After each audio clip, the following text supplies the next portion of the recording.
은혜와 감격이 있는 예배의 자리에 함께 하신 모든 성도들을 주의 이름으로 환영하며 축복합니다. 드리는 예배를 통해서 하나님의 임재를 경험하고 말씀으로 새롭게 되며 성령 충만한 우리 모두가 되기를 바랍니다. 2025년도를 시작하면서 교회에 큰 변화 한 가지가 있었습니다. 그것은 주일 점심이 간소해진 것입니다. 밥과 국과 김치, 아니면 덮밥과 김치, 이렇게 2025년도를 시작했습니다. 이렇게 된 것은 여러 가지 이유가 있었고 고민 끝에 내린 결정이었습니다. 그런데 이렇게 점심 식사를 하니 어떤 분들은 그래 이것도 좋다 이렇게 말씀하시는 분도 있는데, 또 다른 분들은 반찬이 한 가지라도 좀 더 있었으면 좋겠다 하고 하시는 분들도 있었습니다. 그래서 2월을 시작하면서 반찬 한 가지를 더 하기로 결정을 했습니다. 좋죠? 지난주에 여러분 그래서 무엇을 드셨죠? 콩나물. 네. 콩나물이 한 가지 더 추가되었습니다. 제가 지난주에 점심을 드시는 분들의 얼굴을 잘 살펴보니 그 콩나물 한 가지에 너무나 행복해 하시는 것이었습니다.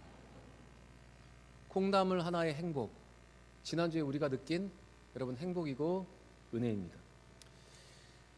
여러분, 이처럼 은혜와 행복은 작은 것, 소소한 것에도 있습니다. 우리는 무엇인가 큰 것을 얻어야 행복하고 큰 응답을 받아야 은혜라고 생각을 하지만, 작은 것에 은혜가 있고 소소한 것에도 행복이 있습니다. 그렇게 무엇인가 큰 것만을 바라보고 큰 응답만을 기대할 때 우리는 은혜와 행복을 누릴 수가 없게 되는 것입니다. 작은 것에 감사할 줄 모르고 감탄할 줄 모르고, 작은 은혜를 누리지 못하고 감사할 줄 모른다면 우리의 신앙은 메말라 가고 우리의 감정과 삶도 메말라 갑니다. 그러나 우리가 작은 것에 감사하고 감탄하고 작은 것의 은혜와 행복을 누리며 살아간다면 반드시 우리의 삶과 신앙은 더욱더 풍성해질 줄 믿습니다. 또한 작은 것에 충성된 자가 큰 것에서 충성되며, 작은 것에서 불의한 자가 큰 것에도 불의하게 된다고 성경은 우리에게 이렇게 말하고 있습니다. 누가복음 16장 10절 말씀 같이 한번 읽어보겠습니다. 지극히 작은 것에 충성된 자는 큰 것에도 충성되고, 지극히 작은 것에 불의한 자는 큰 것에도 불의하니라. 사랑하는 여러분, 작은 것, 소소한 것에 담겨있는 은혜를 고백하시고 작은 것에 행복을 느끼며 살아갈 수 있는 우리 모두가 되기를 바랍니다. 그리고 지극히 작은 것에 충성함으로 더 큰 것에 충성할 수 있는 우리 모든 성도들 되시기를 바랍니다. 우리 옆에 분과 한번 이렇게 인사했으면 좋겠습니다.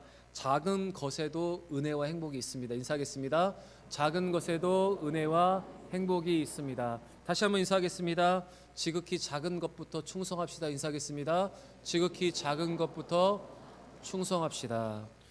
콩나물의 행복을 기억하시고 작은 것에 감탄하고 감사할 줄 아는 우리 모든 성도들 되시기를 바랍니다. 사울은 암몬과의 전쟁에서 승리함으로 모든 백성들에게 인정을 받게 되었습니다. 이제 드디어 사울은 새 지도자로서의 권위를 완전히 세우게 되었습니다. 하나님은 사울과 그 백성들에게 길갈로 가서 그 왕의 즉위식을 함을 통해서 이스라엘을 더욱더 견고하게 세우기를 바라셨습니다. 오늘 본문은 이스라엘이 암몬과의 전쟁에서 승리한 후에 백성들이 사울을 공식적으로 왕으로 정하고 길갈에서 나라를 새롭게 하는 장면이 기록되어 있습니다. 단 2절 짧은 절이지만 많은 것들이 이 속에 함축되어 있습니다. 사울이 하나님과 백성들로부터 인정을 받은 왕으로 세워졌을 때 사무엘은 백성들에게 이렇게 도전을 합니다. 그의 도전은 길갈로 가서 나라를 새롭게 하자는 것이었습니다. 우리 14절 말씀 같이 한번 읽어보겠습니다. 사무엘이 백성에게 이르되 오라, 우리가 길갈로 가서 나라를 새롭게 하자. 사무엘이 백성들에게 길갈로 가서 나라를 새롭게 하자고 말한 것은 단순히 정치적인 행위가 아닙니다. 단지 이제 사울이 왕으로 섰으니 이제 왕정을 통해서 이 나라를 새롭게 하자는 의미가 아니라, 하나님의 나라를, 이미 그들 가운데 펼쳐진 하나님의 나라를 새롭게 하자는 것이었습니다. 여러분, 길갈은 이스라엘 백성이 하나님과의 언약을 갱신하고 하나님의 은혜를 기억하는 장소였습니다. 여러분, 사무엘 당시에 중요한 세 개의 도시가 있었습니다. 그것은 베델, 길갈, 미스바, 이 세 개가 사무엘 당시의 중요한 도시였습니다. 여러분이 사무엘서를 잘 읽다가 자주 등장하는 지명이 있는데 바로 이 세 가지입니다. 그런데 왜 이 세 가지 중요한 지명 중에서 왜 하필이면 이 길갈로 가자고 했을까요? 왜 길갈로 가서 나라를 새롭게 하자고 했을까요? 여러분 한번 생각해 보시길 바랍니다. 여러분, 길갈은 이스라엘 백성이 가나안 땅에 들어올 때 요단강을 마른 땅으로 건넜습니다. 건너올 때 그 요단강 중앙에서 주운 12개의 큰 돌을 가지고 기념비를 세웠던 곳이 바로 이 길갈입니다. 하나님은 이스라엘 백성들이 요단강을 마른 땅으로 건넌 후에 길갈에서 기념비를 세워서 하나님의 은혜를 대대로 기억하라고 이렇게 말씀을 하셨습니다. 그것이 여호수아 4장 20절부터 22절의 말씀인데 우리 같이 한번 천천히 읽어보겠습니다.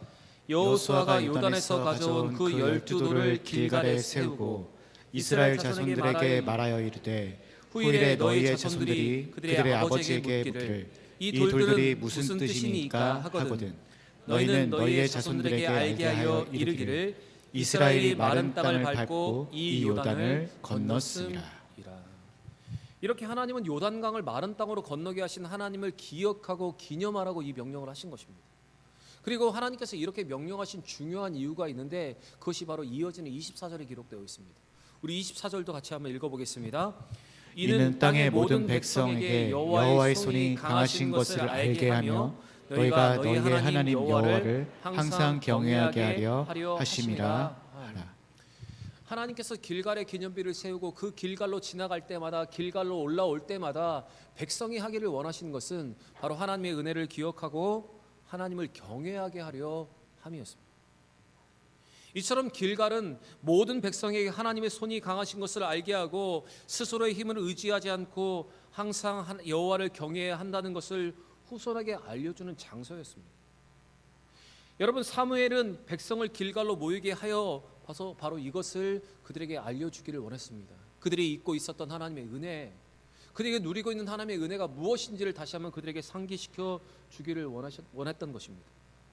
그래서 지금 전쟁에서 승리한 것은 백성의 힘으로 된 것이 아니라 그들이 사울을 왕으로 잘 세워서 된 것이 아니라 백성의 군사력이 강해서 승리한 것이 아니라 오직 하나님의 능력과 하나님의 은혜로 승리한 것을 그들이 깨닫게 하기 위해서 이 길갈로 올라가서 나라를 새롭게 하자고 말했던 것입니다.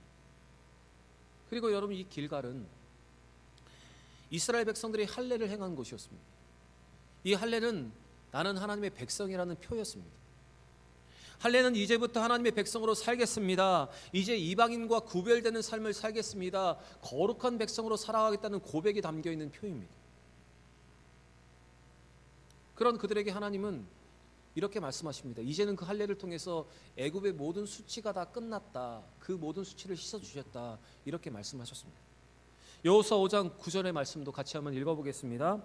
여호와께서 여호수아에게 이르시되 내가 오늘 애굽의 수치를 너희에게서 떠나가게 하였다 하셨으므로 그곳 이름을 오늘까지 길갈이라 하니라. 모든 수치를 다 떠나가게 하셨다. 애굽의 모든 수치를 다 떠나가게 하셨다. 바로 그것이 길갈입니다. 그래서 사무엘이 길갈로 백성을 모으고 그곳에서 나라를 새롭게 하자는 도전은 나라의 통치 체제를 바꾼 것 이전에 그들이 하나님과의 바른 관계를 다시 한번 정립하자 하고자 하는 것에 있었습니다. 그러므로 오라 우리가 길갈로 가서 나라를 새롭게 하자는 사무엘의 도전은 믿음으로 하나님의 나라를 새롭게 하자는 것이었습니다. 여러분, 또한 길갈은 하나님의 성소가 있는 장소였습니다. 바로 하나님께 예배드리는 곳, 하나님의 임재하는 곳이 바로 이 길갈이었습니다. 그래서 길갈로 올라가자는 것은 바로 한번 그들이 하나님을 온전히 섬기기 위해서 예배를 회복하자는 의미도 여기에 담겨져 있는 것입니다. 여러분, 여기서 사무엘이 말하는 길갈로 가서 나라를 새롭게 하자, 여기서 새롭게 하다라는 히브리 원어는 하다시라는 단어를 사용합니다. 이 하다시라는 뜻은 새로운 것을 시작하는 것이 아니라 기존에 하던 것에, 기존에 잊고 있었던 것에 다시 한번 생기를 불어넣고 새로운 정신을 불어넣어 갱신을 하자는 의미가 바로 이 하다시라는 단어의 뜻입니다. 사무엘이 백성을 길갈로 모으는 것은 하나님의 은혜를 기억하고 하나님의 백성으로서 하나님께 감사하는 시간을 갖자는 의미가 담겨져 있었던 것입니다. 다시 말씀드리면 인간 왕을 중심으로 다시 하나님을 그들의 왕으로 인정하고 하나님을 기억하며 그 하나님의 나라를 새롭게 하자는 도전이 담겨져 있는 것입니다. 새로운 시작을 위해서 사무엘은 백성들을 향해서 이렇게 여러분 도전하고 있는 것입니다. 여러분, 지금 사무엘이 외치고 있는 새로운 나라는 사울이 왕으로 세워지는 나라가 아니라, 사울의 나라가 아니라 하나님의 통치하는 나라입니다. 우리는 이 하나님의 나라를 꿈꾸고 이 하나님의 나라가 완성되기를 기대하는 사람입니다.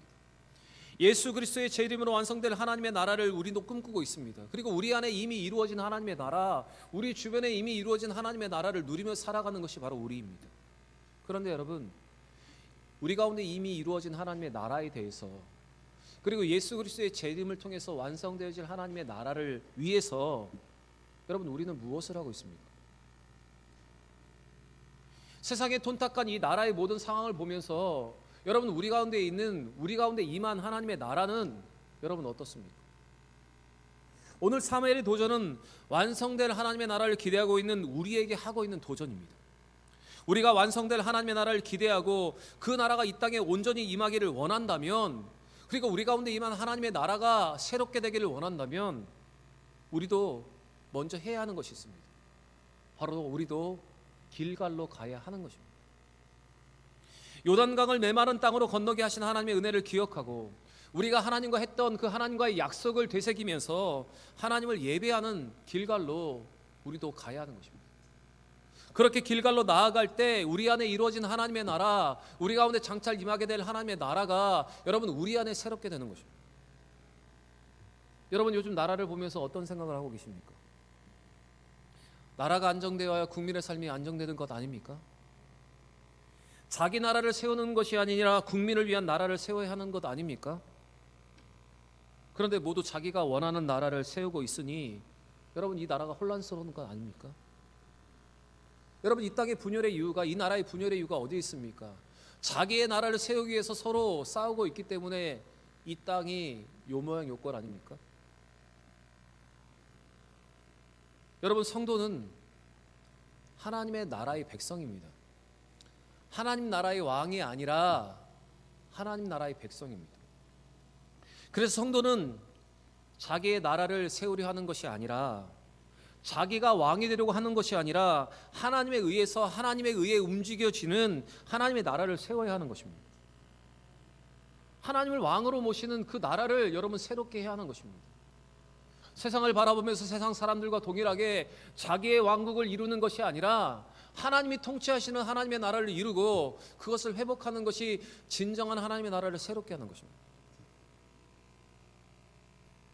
여러분, 이 새로운 나라를 위해서 우리가 해야 하는 것은 우리를 구원하시고 인도하신 하나님의 은혜를 기억하는 것이고, 하나님께 드렸던 세상과 구별되어 살겠다는 약속을 다시 한번 되새기는 것이며, 그리고 예배하는 삶을 살벽될 때 여러분, 우리 안에 하나님의 나라가 새롭게 되는 것입니다.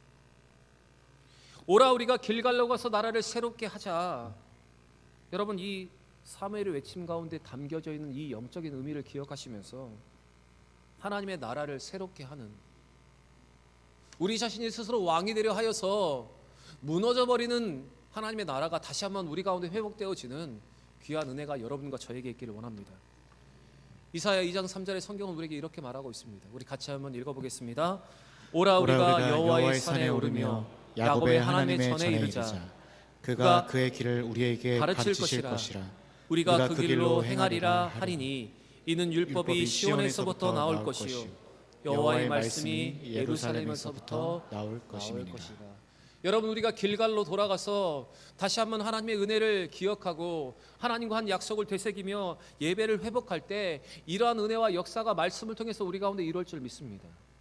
오늘 주시는 말씀으로 하나님의 나라를 새롭게 하기 위해서 우리 가운데 이미 임한 하나님의 나라, 장차 임할 하나님의 나라를 위해서 우리가 무엇부터 해야 하는지를 기억하시면서 우리 가운데 있는 하나님의 나라를 먼저 회복하시고 또한 이 나라의 혼란을 위해서 더욱더 기도할 수 있는 우리 모든 성도들 되시기를 바랍니다. 길갈에서 백성들은 사울을 공식적인 왕으로 세우고 여호와 앞에서 화목 제물을 드렸습니다. 이전에 사울은 사맥의 기름 부음을 받음으로 왕이 되기는 했지만 이제 정식으로 대관식을 치르게 되었습니다. 이 정식으로 사울이 왕이 되는 대관식은 하나님께 화목 제사를 드리는 것으로 진행이 되었습니다. 그것이 오늘 본문 15절의 기록인데 같이 한번 읽어보겠습니다. 모든 백성이 길갈로 가서 거기서 여호와 앞에서 사울을 왕으로 삼고 길갈에서 여호와 앞에 화목제를 드리고 사울과 이스라엘 모든 사람이 거기서 크게 기뻐하니라. 길갈로 가서 사울을 왕으로 삼고 거기서 화목제를 드리고 사울과 이스라엘 모든 사람이 거기서 기뻐하였다라고 성경은 이렇게 기록하고 있습니다. 백성이 하나 되고 하나님의 은혜를 누리는 은혜의 때를 지금 그들이 누리고 있는 것입니다. 지금 15절에 기록하고 있는 이 예배와 잔치는 하나님께 감사하고 백성이 하나님과 화합하고 백성과 백성이 화합하는 여러분 정말로 좋은 은혜의 시간을 우리에게 보여주고 있습니다. 그리고 여기서 그들이 드리고 있는 화목제는 어떤 의미인가 하면 하나님과의 언약을 지키면 하나님과의 화목을 유지할 수 있다라고 고백하는 제사가 바로 이 화목제입니다. 우리가 하나님의 말씀을 따르고 하나님을 잘 섬기면 하나님과 화목하여서 하나님으로부터 많은 축복을 받아 누릴 수 있다는 고백이 바로 이 화목제에 담겨 있는 의미입니다. 사무엘은 길갈에서 제사를 드림으로 이스라엘 백성들에게 사울의 왕권 위에 언약의 정신을 새롭게 불어넣음으로써 하나님의 왕권에 대한 새로운 인식 그리고 하나님의 은혜를 누리게 되는 시대를 열게 되었던 것입니다. 그들이 왕을 달라고 왕을 세워달라는 동기는 잘못되었지만 이제부터라도 새롭게 변화되어서 하나님을 알고 하나님을 경외하는 민족이 되기를 바라고 있었던 것입니다. 이제 이스라엘은 사울을 중심으로 하나님께 화목제물을 드리며 하나님의 언약을 지키겠다고 다짐을 하고 있습니다. 자기를 멸시하던 반대의 급부의 모든 사람들도 용서하고 하나가 되는 은혜의 시간을 지금 누리고 있는 것입니다. 그런데 여러분 이 은혜로운 시간, 이 은혜의 때가 얼마나 지속되었을까요? 그 은혜가 얼마나 갔을까요? 한 10년 갔을까요? 한 5년 정도 지속되지 않았을까요? 여러분 한번 생각해 보시기 바랍니다. 이 길갈에서 승리 이후에 사울을 왕으로 삼으면서 화목제물을 드리면서 그들이 누린 기쁨과 이 은혜가 얼마나 갔을까요? 10년? 5년? 아닙니다. 딱 2년도 채 가지 못했습니다. 그 은혜와 감격과 그리고 감사와 화합이 2년이 가지 않아서 문제가 생기기 시작했습니다. 이 길갈의 은혜와 감사는 공교롭게도 사울이 왕이 된 지 2년 만에 사라져 버렸습니다. 사무엘상 13장 8절 이하의 말씀을 보시면 사울은 블레셋의 전쟁을 앞두고 너무나 마음이 급한 나머지 사무엘을 기다리지 않고 사무엘이 드려야 할 번제를 자신이 대신 드렸습니다. 그리고 그 번제를 드린 후에 곧바로 사무엘이 그 길갈에 도착하게 되었습니다. 사무엘은 사울의 불경건함과 하나님의 때를 기다리지 못하는 것에 책망하면서 왕이 하나님 앞에 망령되이 행하였다 하면서 하나님께서 그 왕을 버리고 이제 다른 왕을 선택할 것이라는 저주가 선포된 곳이 여러분 그들이 화목제와 기쁨과 은혜를 누렸던 그 길갈이었습니다. 13장 14절과 15절 상반절에 기록되어 있는데 같이 한번 읽어보겠습니다. 지금은 왕의 나라가 길지 못할 것이라 여호와께서 왕에게 명령하신 바를 왕이 지키지 아니하셨으므로 여호와께서 그의 마음에 맞는 사람을 구하여 여호와께서 그를 그의 백성의 지도로 삼으셨느니라 하고 사무엘이 일어나 길갈에서 떠나 베냐민 기브아로 올라가니라. 15절 말씀을 보시면 사무엘이 지금 어디를 떠났다고 말하고 있습니까? 길갈을 떠났다. 바로 사무엘이 사울에게 저주를 선포했던 곳이 바로 이 길갈이었다는 것입니다. 여러분 길갈에서의 화목제와 기쁨이 누렸던 그 은혜가 이제 길갈의 저주로 바뀌어 버렸습니다. 여러분 그래서 우리는 이 말씀을 통해서 분명히 기억해야 합니다. 은혜에도 유통기간이 있다. 여러분 한번 따라서 해보실까요? 은혜에도 유통기간이 있다. 은혜에도 유통기간이 있다. 여러분 우리의 구원과 영생은 유통기간이 없습니다. 그런데 우리가 받는 은혜는 유통기간이 있습니다. 우리의 구원은 변하는 것은 아니지만 여러분 은혜는 변하고 은혜는 사라질 수 있다는 것입니다. 그래서 이 은혜를 유지하는 것이 너무나 중요합니다. 이 은혜를 지켜가는 것이 너무나 중요한 것입니다. 앞에서 말씀드렸듯이 그렇기 때문에 작은 것에 감사하며 작은 것에 은혜를 발견하고 감사하는 삶을 살아가지 않으면 여러분 우리는 이 은혜를 쉽게 잊어버리는 것입니다. 사울과 백성들은 이 길갈에서 감격과 감사 그리고 화목제를 드리면서 약속했던 다짐, 그 은혜의 유통기간은 딱 2년이었습니다. 여러분 우리는 어떻습니까? 한번 은혜 받으면 한 몇 년 갑니까? 주일에 한번 은혜 받으면 그 다음 주 주일에 돌아오실 때까지 그 은혜가 잘 유지되고 있습니까? 교회가 어려울 때 하나님이 회복하셨던 은혜를 우리가 알고 있는데 그 은혜의 유통기간이 여러분 얼마나 같습니까? 여러분 우리도 이스라엘 백성들처럼 사울 왕처럼 얼마 가지 않아서 이 은혜를 잊어버릴 수 있는 가능성이 있다는 것을 오늘 우리는 이 자리에서 인정해야 합니다. 축복이 선포되었던 길갈이 은혜가 사라지면서 저주가 선포되는 장소로 변할 수 있다는 사실을 우리는 잊지 않아야 합니다. 이처럼 하나님의 처음 사랑을 잊으면 우리는 그 은혜 받은 그 자리에서 버림을 받을 수도 있습니다. 우리가 하나님의 그 은혜와 감격을 잃어버리면 우리 인생의 가장 행복한 그 시간과 가장 잘 되고 있는 그 정점의 장소가 여러분 하나님께 버림받을 수 있는 장소가 될 수 있다는 사실을 여러분 잊지 않아야 합니다. 사랑하는 여러분, 사울과 그 백성들에게 있었던 이 은혜의 유통기간을 기억하시면서 우리가 받은 은혜를 잘 간직할 수 있는 여러분과 제가 되기를 원합니다. 우리가 누리고 있는 이 은혜와 은혜의 한계가 있다면 여러분 그 한계를 극복하고 여러분 그 은혜를 잘 간직할 수 있는 여러분과 저의 삶이 되기를 원합니다. 여러분 사무엘이 새롭게 하자는 나라는 사울의 나라가 아니라 하나님이 통치하시는 하나님의 나라입니다. 그들은 인간의 왕을 요구하며 하나님을 거역하였지만 그들에게 진정 필요한 것은 하나님이셨습니다. 그래서 사무엘은 여호수아가 가나안 땅을 정복했을 때 처음 예배를 드리고 처음 감격을 누리고 백성에게 할례를 행했던 그 길갈에서 왕을 세웠던 것입니다. 우리는 이제 우리 가운데 이루어진 이 하나님의 나라, 예수 그리스도가 오심으로 이 땅에 시작한 하나님의 나라를 우리는 새롭게 해야 합니다. 우리 안에 이루어진 그 하나님의 나라를 여러분 우리는 새롭게 할 수 있어야 합니다. 하나님의 은혜를 잊어버려서 내 자신이 왕이 되어 있는 그 나라를 여러분 새롭게 해야 합니다. 이를 위해서 길갈로 가서 회복해야 할 것을 회복할 수 있는 여러분과 제가 되기를 원합니다. 사랑하는 여러분, 은혜의 유통기간이 있음을 기억하시면서 베푸신 은혜를 기억하고 간직하며 하나님과 약속을 되새기며 예배를 회복할 수 있는 여러분과 제가 되기를 원합니다. 하나님이 우리에게 주신 그 은혜를 유지하고 은혜를 받는 그 장치를 여러분 활용하셔서 예배하고 기도하고 찬양하며 말씀을 묵상하고 교제함을 통해서 그 은혜를 잘 간직할 수 있는 여러분과 제가 되기를 원합니다. 작은 것에 감탄하고 작은 것에 감사하며 작은 것에 행복을 느끼고 작은 것에 충성함을 통해서 하나님이 주시는 그 풍성함을 누리는 우리 모든 성도들 되시길 바랍니다. 작은 것에 순종하는 것, 예배의 자리에 먼저 나오는 것부터 여러분 우리의 삶이 달라질 수 있습니다.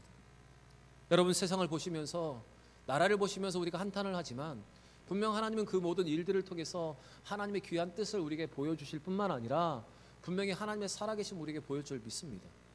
이 모든 상황들 또한 하나님의 살아계심을 증거하시는 모든 환경으로 만들 줄 믿습니다. 여러분 쉽게 판단하며 이야기보다 우리 가운데 있는 하나님의 나라가 어떤지를 먼저 돌아보고 그 나라를 회복함으로 나라를 위해서 기도할 수 있는 우리 모든 성도들 되시기를 우리 구주 예수 그리스도의 이름으로 간절히 축원합니다.